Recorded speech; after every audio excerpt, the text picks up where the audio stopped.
Because It's I've always kind of had a crush on you. Stop. You're either. Do we just start? Listen. You are either like my sister from another mister, or you're my future wife, but you have a boyfriend. So I shouldn't say that. We do look. Yeah. Like I'm attracted to you because you look just like me, because I'm vain. You just love yourself. You love yourself. Jade Catta Preta, JCP, JCP. Baby Jade, Sweet Jade. Do you know that I used to get kids would go, JC Penny, we hate your style. I want to beat those kids up. Anyway, Jade, we go way back. You're on Checkitow. I know. I check it out. We did it. Okay, because I could have done like a Zoom with you over the past pandemic. I'm like, no, I need to see her face to face.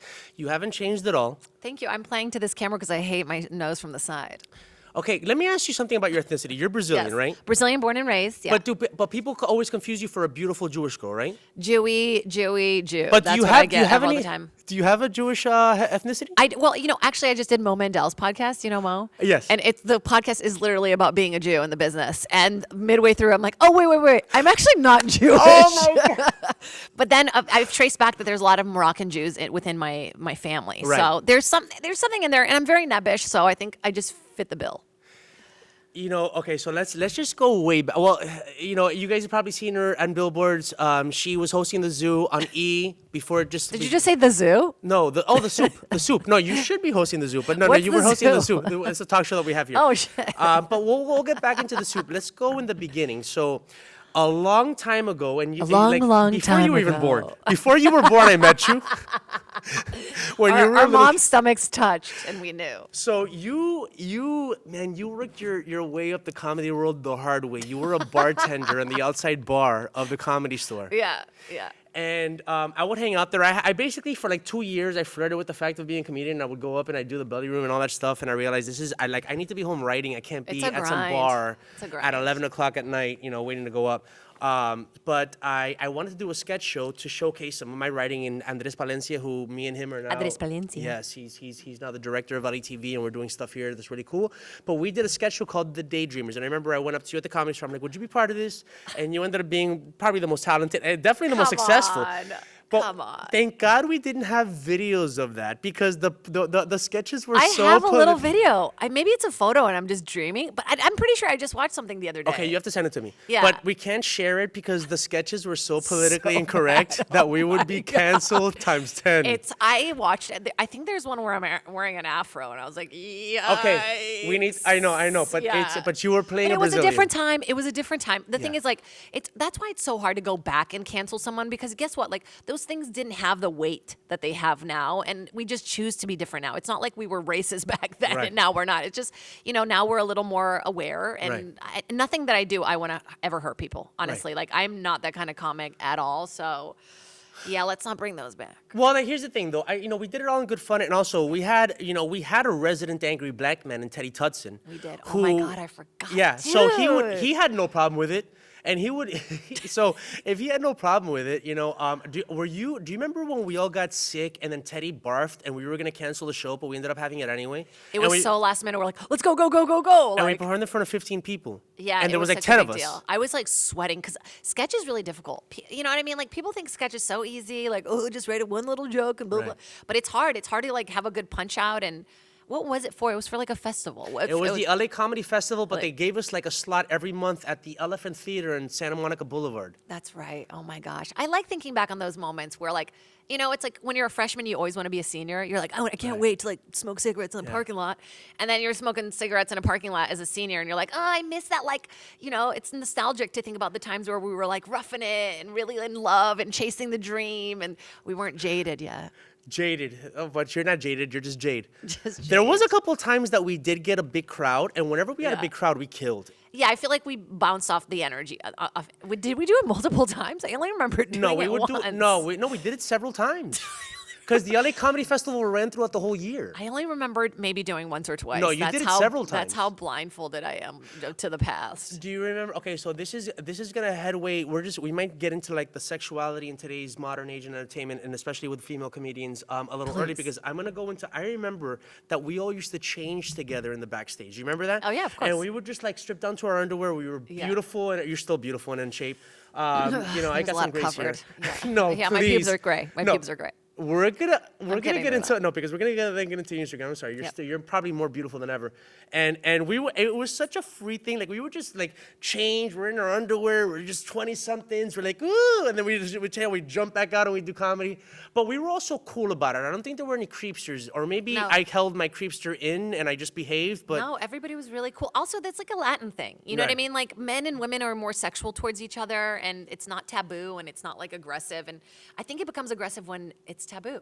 Honestly, like it's that thing where like, you know, in South America you can drink, you can smoke, like, and no kids are getting DUIs and no kids are like driving and drunk and dying. Like, but here, because it's like so suppressed and you're not allowed to and you can get in trouble for it, like people do it underground, and then that's when things get a little weird. Okay, let's jump into some of the weird stuff. So, I love your Instagram the past couple of years. Oh, thanks. And one of the things I love about the Instagram is not only is it funny, entertaining, and your personality, and you just seem like the kind of chick you want to hang out with, but you know you've also started to express how sexy you are, and you're a very beautiful girl. Thanks. And there's the occasional, scantily clad or sexy outfit or whatever. I like my butt. Everybody likes your I butt. like my butt.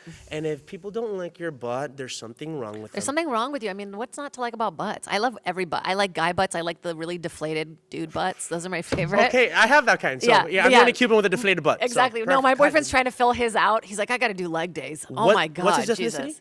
He is Hawaii. We'll get back to your relationship yeah. later.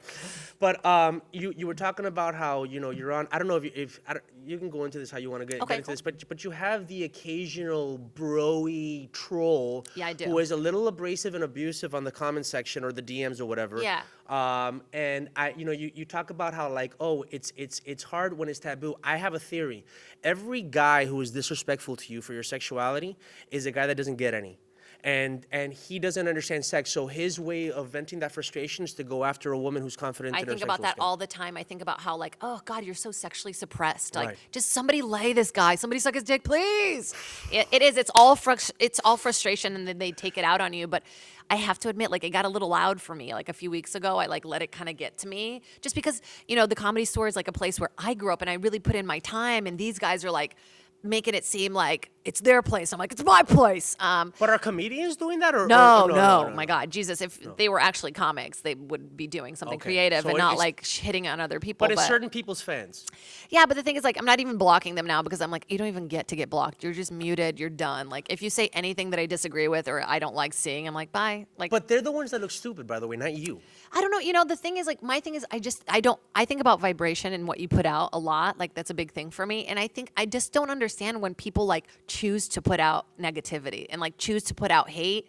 It's got to be like emanating so deeply within themselves, like the fear and the hate for themselves and the things around them that like, it's like they almost have to release of it because it's too much for themselves to handle. And so in a way, I'm like, okay, give it to me. That's okay. Give it to me. I'll carry it for you, just so you feel better. Yeah. You know what else it might be? And by the way, I mean, have you ever thought about not reading the comments? It hurts my feelings. No, I don't. I don't even, I actually won't go look at something if I post, but if it like comes into a DM or comes into a notification, like I'll breeze through it by accident. I'm like, fuck. Like I'll get mad at myself when I like let somebody, I get this a lot where they're like, have children. And you're like, what? No. Why? Gosh. Okay, it's some people were meant to just follow. But it's not. Yeah, but it's bullshit. And it's like it's probably kids. It's probably like 14-year-old dudes who barely have pubes. Or 40-year-old versions. Or like men who are not getting any, or like incels. Incels. It's what it is. Yeah. And here's what I think. Like, gosh, wait, hold on. I have thought about it, and then it just went out the thing. Oh my God, such a pothead move. God it's crazy. Bless. Yeah, I know. No, I didn't. No, we haven't made eye contact with people in a while. It's hard, I was afraid that you were going to start making me sweat, but you made me comfortable because we chatted beforehand. Why? Because it's I've always kind of had a crush on you. Stop. You're either. Do we just start? Listen. You are either like my sister from another mister, or you're my future wife, but you have a boyfriend. So I shouldn't say that. We do look. Yeah. Like I'm attracted to you because you look just like me because I'm vain. You just love yourself. You love yourself. But you know what it is? I always thought if I was a woman, I'd be Jade. I would look just like you. Don't we look identical? We should do a thing where like we put our faces in front of each other. Like we have really similar cheekbones. Yeah. Awesome. So you look a little more Jewish than I do. No, come on. It's my voice. That's the one. My headphone just busted into my thing. No, but just going back to these insults, I don't think that you should pay them any credence. I almost take it as a compliment that you're getting this attention because here's what happens. I think they look at a woman like you and they like you, and It's kind of like the way, maybe, do you have a brother? No. Okay, like maybe if you had a brother and like, he's fond of you and your talent and what you're doing, but then he saw you like putting your sexuality out there, like bothered him and he didn't know how to react, so he'd be mean to you and he'd be mean to, so a lot of these guys, they like you and they want to be fans, but then they see this sexual part that they could never handle and they could never get, and it pisses them off and they want to bring you down. So I don't think you should even read the comments. I'm like, I know. I definitely try not to. I definitely won't go out looking, like, because I think of it as cutting. You know what I mean? It's like literally mental cutting. Yeah, looking at comments is just like, it's a masochistic thing. Like when you're already feeling down, you're like, I need to feel down. I need to feel lower. So yeah, I just ignore it, and I am just like, hey, it's not gonna really stop me from doing this. So you either get in the train or like get off. Get off the tracks when the train is coming through. The JCP. Just get off, man. I mean, I'm not gonna stop doing this. I've been doing it too long. Please don't. No. What now? One thing I do want to point out though is when you see the most disrespectful comments are coming from these dudes. Yeah. But when it comes to people wanting to police the way you behave and just give you a little advice on like, are you sure that this is who you want to put out? There are a few women who want to like kind of like hem you in. That's what really actually bothers me. Like the dudes, like I expect, because frustration or whatever bullshit thing they have. But like when women aren't supportive towards other women, that's when I'm like, come on, man. That's the whole point. Like I've been talking a lot about how, some of my difficulties of being a female in comedy. And not that comedy is easy at all. Right. It's hard for men too. It's hard for white dudes especially now, but like we are so competitive with each other because there's really like a lack of space for all of us, or we feel that way, or we've been made to feel that way. And so I think a lot of women are negative towards other women because they feel competitive, because they feel like there's not enough space for everybody. It's like it goes back to the whole primal thing of being the lioness and being like, I'm the one that's going to breed with this hot lion. Mm-hmm. Nobody else can get near him. He can't have any lioness friends. Right. But we don't need that reptilian part of our brain anymore. It's up to us to sort of like create a camaraderie and take other women on the road and like really like, I don't know, just fucking make other women feel good and like support each other and like kind of commemorate each other and like put each other up, and I know that's hard because there is this like underlying feeling of competition that we cannot let go of because it's so primal. But oh my God, I just touched the mic. Am I gonna die? No. I'm trying to let go of it and actually like practice it and like take more women on the road and like, as small as like promoting other women and like, just supporting them in like the smallest ways that I can think of possible, and changing my own kind of inner misogyny that I've realized that I have. Because for so long it's been a boys club. That's all I wanted to be a part of. Like, being in an all women's show kind of felt lame. And I don't want to have that feeling anymore. I want to change that feeling. So. But can I give you my wait, go ahead. You want to fix your mic? Yeah. Yeah, I'm just gonna. Yeah, tickle it. Yeah, she's like me. She's loud enough. No, but you're loud enough that. But all right, we're good. All right. But I'll give you like, I think of myself as a guy who's in touch with my feminine side, so I feel like I can see things from a certain perspective, not from this trolly incel kind of perspective, but at the same time from a dude's perspective. I do see some of these women that come at you. I think there's also a little bit of resentment by how free you are and how free they're not. And I think that almost in a way, like the incel who can't have you, the woman who can't be you, and I'm not saying the woman, she's looking at you like, oh, I can't look like that. I think that certain women are so hemmed in, maybe by their inner misogyny, by their family, by repression and all that stuff in and of themselves, that when they see a woman own it, be talented, but also be like sexual in nature and not try to like hem herself in, they resent you for it. That's such a bummer because there's space for all of us. Mm-hmm. Like there's literally space for everyone. And I get that. Like sometimes I'll be feeling like shit and I'll see like a picture of Giselle and I'm like, well, that sucks. But like, I'm never going to go like, fuck Giselle. Right. Fuck you. Like, because you're directing the energy towards the wrong thing. But listen, I think that just you took it all in and you've examined it. Yeah. Leave it alone. No, it it's shouldn't not. even bother you. But Yeah. you know what that also means? That also means not paying attention to your compliments either, because you get a lot of those too. So drop them Right. all. I think that you should stop reading the comments. You already Yeah. you've already done the market research on yourself. You don't need to know the spectrum of people's thoughts on you. You get it. You get that there's some Yeah, people that you're take right. you a certain way and people that really vibe with you. Yeah. And just focus on the people that vibe with you.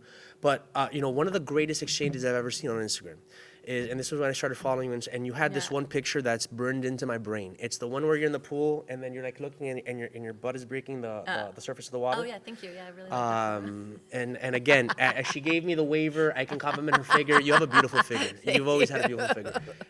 You only have 2 ounces of fat: the butt cheek on the left and the butt cheek on the right. Other than that, there's no fat on you. It's true. And I mean, except my brain. Yeah. Oh no. Well, but is the brain fat? The brain's fat. Isn't the brain muscle? No, I'm kidding. So fat. I was just saying it is fat, like pretty hot and It tempting. is. And no, you're very and I never wanted to just focus on your looks and your sensuality, because you're also very smart and very talented as well. But there was an exchange where I guess a woman, I don't know if you knew her or not, but she goes, "Is this really the image you want to put out?" And your response was, "Yep."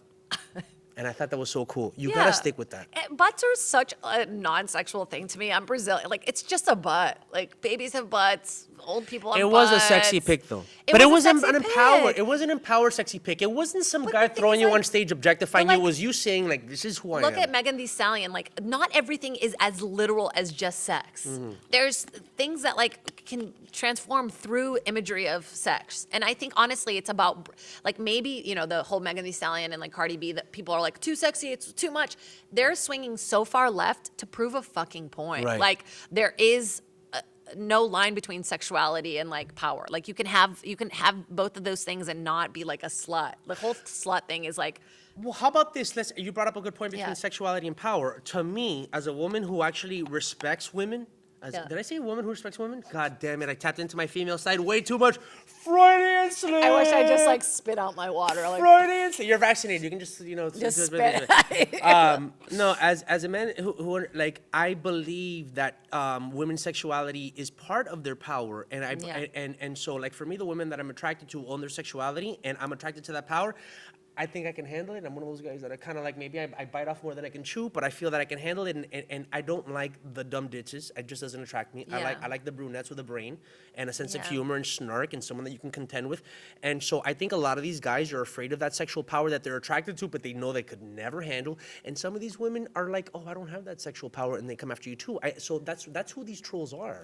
I'll take it, man. Honestly, like I'd rather that than nothing. You know what I mean? It's like all publicity is good publicity. I mean, honestly, I as long as I'm staying true to what I want to do, which right now I've never felt more that way. So I'm just going to keep doing that. I mean, honestly, like this podcast has been so powerful for me. Good. The journey of it, like just getting to say whatever I want to say and then not going like, "Oh my God, is everything going to be like overread?" Like barely anybody's listening to it. Who's like, whoever's listening and they like it, go with it. If they don't, they won't. Like, I don't know. It's just a new journey for me. I was so afraid to like fit in this box and not get cast by a network and like say too much or like talk about weed or about sex way too much. And it's like, I finally am like, well, I'm going to get cast for who I am fully, not for pretending to be somebody that I think they want me to be. But you're also starting to build your brand. And I think that I you hate that word. No, but I love it. I hate it. But I love it. Okay, forget about brand. You're starting to make your personality the thing, and not, "Oh, look, I'm really talented. I can play this role. Look how talented I am. I can play that role. Oh, I can get on stage. I can."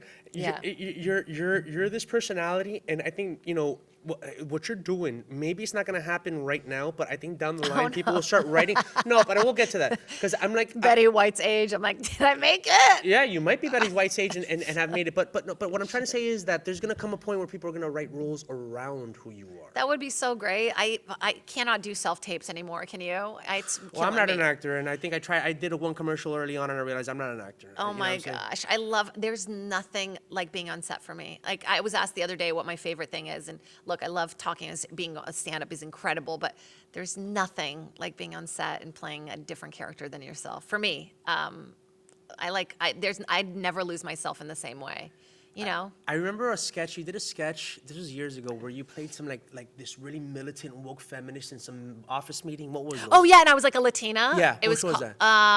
Oh my God, what was it called? It was like, oh my gosh, I just posted them the other day on my Vimeo. Comediva. It was called Comediva, and it was like about like these 4 different types of girls who like were running a website. But Jade, the thing is that even when you play other people and you're an amazing actress, but you're always a piece of you. Oh, of course. So I think that's why what you're doing right now is right, because at the end of the day, you want the core to always be you. You're not one of these like vapid actresses who are really good at just being somebody else because they're not themselves ever. No, but they are. I think that a lot of people it's nice to like not be myself for sometimes. You know what I mean? Like, I'm still drawing from my own personality, obviously. Right. It's still kind of going to sound like me because my accents, as much as I want to pretend they're fucking good, they're not. But it is nice to just not, I don't know, to just step outside of your skin a little bit. Like, I really enjoy that process. And I also love being on set with other people. Right. Like, you know, what we do as comics, can be a little bit lonely sometimes. And I'm really like, that's why so much of my stuff is like audience work, because I love like the interaction like is like what gets me horny. You know, like we're in this together. Like this moment's never gonna exist anywhere else. And like, so I love that, like feeding off of somebody else. So are you gonna be doing the Comedy Store when they start up again? Oh hell yeah, 100%. Here's one thing about like, you know, you as look, you're a comic, and I hate saying female comedian, but since we're tapping into these things, as a female comedian, what sucks is that you should be getting more support from these competitive women, because a lot of times when, you know, a female comedian comes up, let's be honest, the entire audience, the men and the women, are like, okay, she's representing female comics right now. Yeah, it's like let's see if so she much right. weight. She's representing female comics. Let's see if female. And so, you know, if there's a female comic who's not ready to be in that limelight and she kind of falls short, she almost kind of like it shouldn't be this way. So true. But you're such a pro that when you get up, people are like, oh yeah, female comics are funny because she, you know, no matter even the person that's just like. I never thought about that, and that's so much pressure. So the other female comics should be like, yeah, because when she gets up, she makes it better for us. I know, but instead we're like, no, I want that one spot. Like, you know what I mean? But you're right. Like that is so much pressure, and it doesn't allow women to like get to work out as much, because it's like they don't get to fall because there's so much pressure on like being good. Because if they're not good, the whole race of females like are not as good as a whole, and it is a lot of pressure. It's true. I never thought about it that way. You know who's a comic that I like? She was on. You did her podcast, Guys We Fucked. Who's the brunette? Christina. Oh my God, why am I blanking on her name? Oh my God, I I'll just cut this posted part it. out, but yeah, sorry. Oh my God, I just literally was with them like 2 days ago. I literally never. It's Corinne. Okay. Corinne, yeah. Is it that was Corinne? her. Yeah, I that's think her. no, it's Corinne. Corinne. It's Corinne. Okay, ready? You did their podcast, Guys We Fucked. There's two of them, but the one that Corinne and Christina. Yeah, Corinne. I think it's Corinne. Yes, Corinne.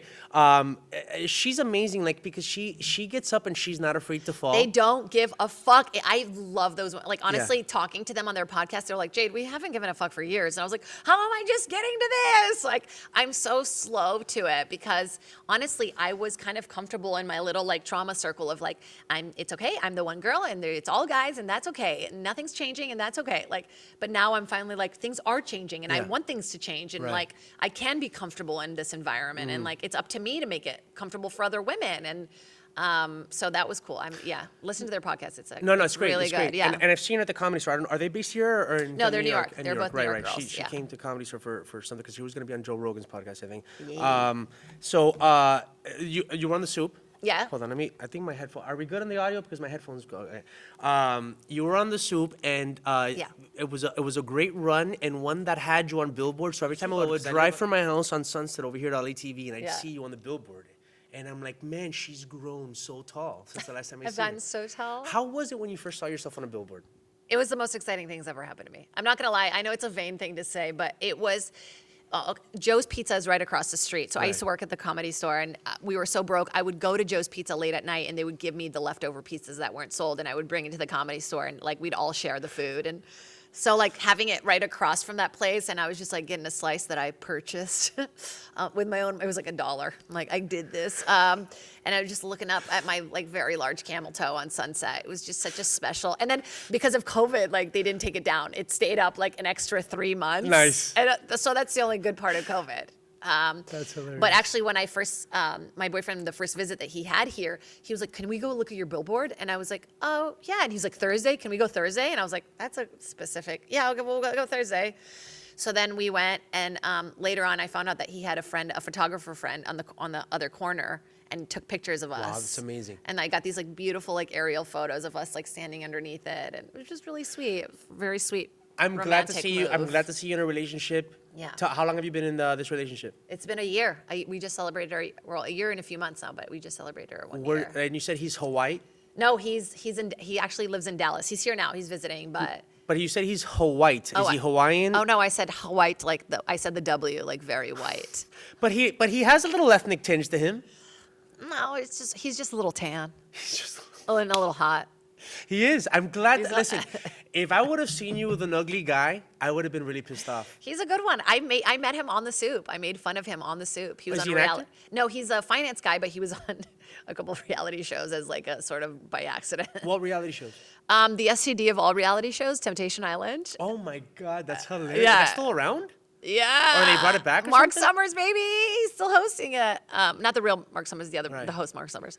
Not that he's not the real Mark Summers, but you know what I mean. Or no, not Mark Summers. Oh my God, Mark Wahlberg. Mark Wahlberg is his No, name. that's not the producer. The producer is the guy from Survivor, right? No, his name is Mark Wahlberg. But that's not the Marky Mark Wahlberg. That's what I'm talking about. It's not the real, but he's the real too. Mark Summers was the host Mark of Summers? Nickelodeon I stuff. remember. Okay, we're throwing our age. Oh my God. So good. So what? He's living here now with you? He's, he comes and kind of just stays for a long. So basically, yeah, he basically lives here. Okay. Let him know you have a fan base, not the guy trolls that can't have you, but you have a fan base of guys that could probably handle you. So he better take this seriously, right? He's very sweet. He's a good one. I've never been with a kinder human ever. Okay, so good. it's this one's a good one. What's his sign? He was born in May, so that's what is Gemini. that? Gemini. And what are you? I'm Pisces. Ooh, nice. Is that a Pisces good mix or tell I think me that's a good about mix. it? I'm an Aries, so you know. You just had a birthday. I had a birthday Happy recently. belated. Yeah, Aries are the best, or at least we think so. Yeah. I think Pisces are really cool. I have a lot of Pisces friends, and Geminis get along with people. You know, they have two personalities, but if you can get along with one of them, I think get you're along good with too. him. Yeah, he's pretty calm. You have to be calm to date me. Because you're not calm, you gotta balance it yeah, out. he's my yang. I'm the yin. I'm like. I think that's the thing. So I'm kind of struggling in the relationship department now, and I realize I need to find the yang. Date out of the industry and date out of LA. Oh, I do. That's Well, like, not you out of gotta- LA, but out of the industry. Justine Marina always says this. You've got to import them in.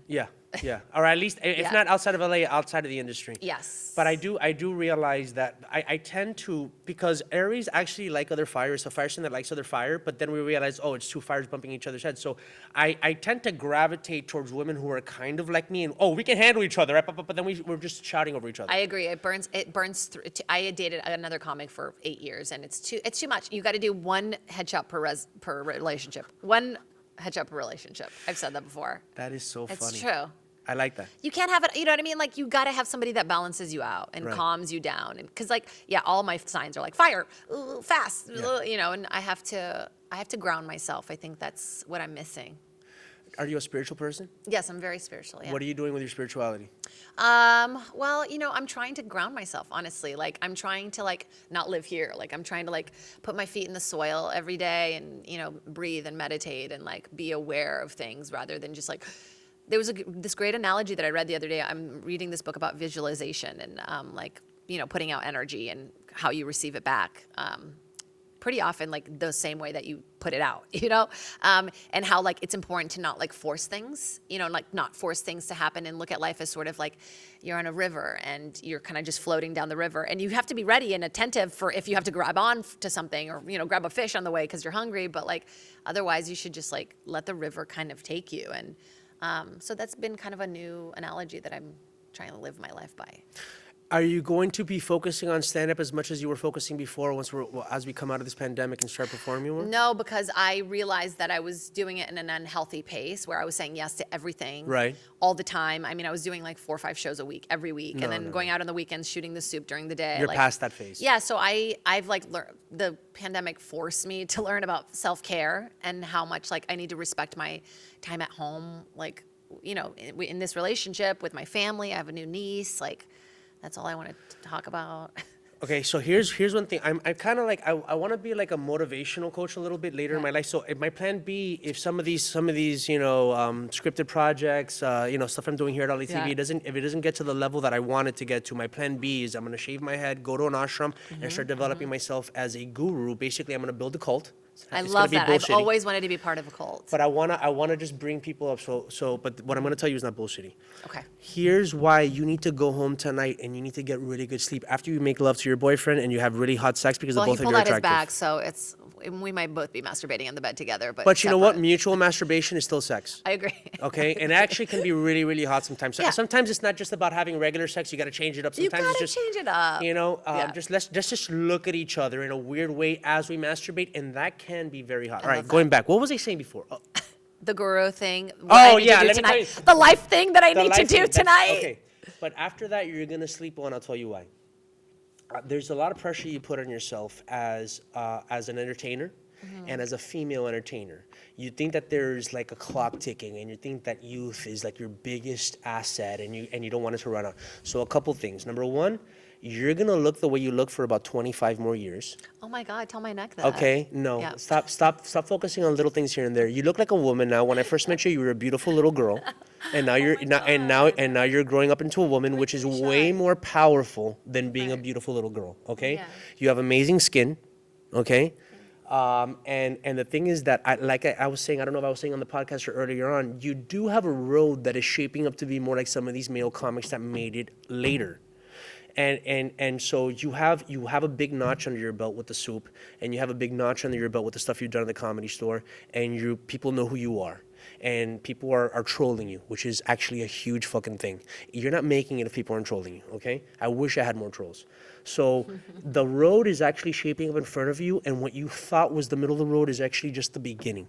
So keep doing it. Okay, but you're You know what I'm saying? No, seriously. No, you're right. Like that is true. The whole youth thing is like I've like found myself saying like, oh, I wish I made it in my 20s when my butt was higher. What female comic made it in her 20s and is taken seriously? Exactly. Nobody. You have to pay your dues. Like I'm such a big believer of like putting in your time and like actually becoming good, and not just in like out loud kind of a way, but like actually becoming good on the inside, like where you feel really good about yourself, and like where the industry is not everything that is your worth. And you know about life. Yeah. I mean, let's be honest. You were funny when I first met you as a young woman. Yeah. But you're putting much like, it's one thing to be funny and be a ham. It's another thing to have wisdom in your jokes that really resonates deeply. Right.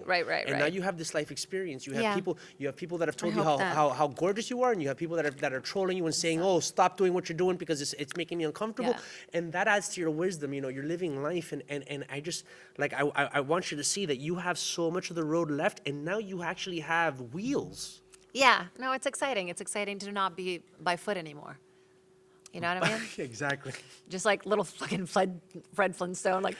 Well, actually, if you want to see her feet, look her up on wikifeet.com, because I think she has a couple 5 out pictures. of 5. Foot fetish, butt fetish, she's the one for you. And keep owning your sexuality. I can barely walk in these, by the way. Just these heels alone, like getting from the parking lot to here. I was like, that's hilarious. By the way, you're early, but like she was like texting me like, oh my God, I'm sorry for being late. Listen, if you're 5 minutes late to LATV, you're 15 minutes early. I We're don't Latinos. like being late. I was already like at 11:40, I was already like, ooh, sweaty. Okay, so what have we got going on in the future? We have your podcast. Where can we watch your podcast? So my podcast, at Jade's Podcast, is the social media for it. My link tree is on my Instagram and my website, jadecattapreta.com. I also have a lot of dates coming up. I'm in San Diego this weekend, the 30th through the 1st, and then I'm going to be in Rochester, New York at the Carlson, May 21st and 22nd. All the tickets are on my website, and then I'm going to go back out to Texas, so I have all these dates coming up.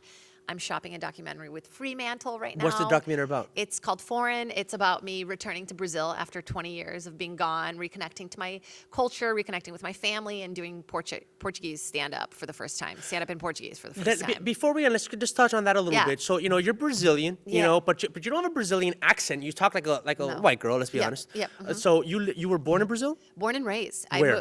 In São Paulo. So then I moved to Charlottesville, Virginia when I was like 11, turning 12. Wow. Yeah. So that's my trauma. That's why. But I was born in Miami, and I have more of a foreign accent than you. And you actually I know, because you're born in Miami. I know, Miami is like basically Brazil. You lived in South Florida for a while, right? No, you didn't. No, I wish. Oh my God, I would have an accent still. I'd be like, oh my God, hello. But I lost it because I was in Virginia and I wanted to fit in with like all the Southern kids. You know? So when you went back to Brazil, you did stand up in Portuguese. How was that? Because I know that I saw on Instagram that you post friends with Rafinha Bastos is actually one of our most. I had him on. That's my man, dude. That's the documentary centers a lot around him. Okay. When I went to Brazil and I decided to do the documentary, by accident, I met this writer who was in America pitching this by accident. He was here, and I thought he was just like an open micer who was going to help me translate my jokes. It turns out he's like a super connected writer, awesome dude. He connects me to Rafinha Bastos before I go to Brazil. Right. I get there, he opened every door for me. I mean, honestly, I did every TV show you can think of. He introduced me to every comic. He took me on the road. We became best friends. I brought him out here, introduced him to everyone. Yeah. He did the Laugh Factory. His very first Laugh Factory show is in the documentary. He cries after. It's a whole thing. My director would get a boner every time somebody would cry because he's like, it's a documentary, cry. So basically the whole journey is just about discovering this incredible culture of comedy in Brazil and what that means. And yeah, so it's cool. Like even in the 3 years I went that I've gone, it's grown so much already. I mean, right now it's COVID and it's horrible, No. but Well, yeah, but we're gonna come out of it. I have a Yeah. funny joke on Rafinha. So Yeah. I didn't know who he was, and his girlfriend Vivi Tomasi had Yeah. a show here. I love Yeah, her. she's amazing, and Yeah. we had her on the zoo, and she would do these amazing segments on on fetish models and all this other stuff, and so I'm gonna be honest about I have an unapologetic fetish for every single part of a woman's body. Including their feet. Okay. So if a girl has sexy feet that look like girls' feet instead of some guys skis, I'm like, oh, look how pretty. And so she actually has legendary, She's perfect. so cute. So I had him on the show, and she did a segment about foot fetish. She did a segment on it, and it was amazing. They actually took it down from YouTube. It was huge. It went viral, and then they took it down. She went to a foot fetish thing. Yeah. And so I was telling him, I'm like, have you seen your girlfriend's feet? And he was like, why? And I'm like, well, because she did a thing on foot fetish thing, and she has and I've seen her in heels. She has these very beautiful, shapely little girly feet. And I'm like, I'm wondering. And he's like, I don't know if I should be uncomfortable. I'm gonna send you the segment. It is so awkward that and then and you know who loved that is her. She's like, I'm so glad you brought it up. She loves to him. giving him shit. Oh my gosh. She that. They're so perfect together because she really is and she's so similar to me in a way that she's American, Brazilian, also Spanish. Right. She speaks every language, and she speaks Portuguese, which is Right. the mixture of Right. English, and then you throw in a Portuguese word every once in a while. And yeah, they're just great friends, and I'm so excited. I'm sponsoring Hafi when he comes back, so I'm excited to have him back here. You guys in the take over. States. I think Brazilians take over, and right there, the two of you together are a good spearhead for. Yeah, a I'm excited takeover. for people to see this film. It means a lot to me. It's the first thing I've ever really done that's fully me, and it's very vulnerable because you see a lot of my family in it, and it's a lot. I open up a lot about my own traumas and stuff like that, and yeah, I really hope I'm really hoping HBO buys it. So if anybody from HBO is listening. Okay, listen. After it airs, you're gonna come back. We're gonna have you on the Zoom. We're gonna talk more about it. Yes, please. I'll do the whole press tour. Hopefully, once Is somebody there buys anything it. else that we missed that you need to bring up? No, just check all that stuff out. Jade Catta Preta, Jaded Podcast every Monday night. It comes out, and be happy, be lovely. You're amazing. You're amazing. Your boyfriend's a lucky man, and the Comedy Store is a lucky club to have you. They Tell better start them. featuring you more. Thanks for Tell being them. on Check Thank It you Out, for Jade. having me, Umbi. Good to see you, babe. Bye.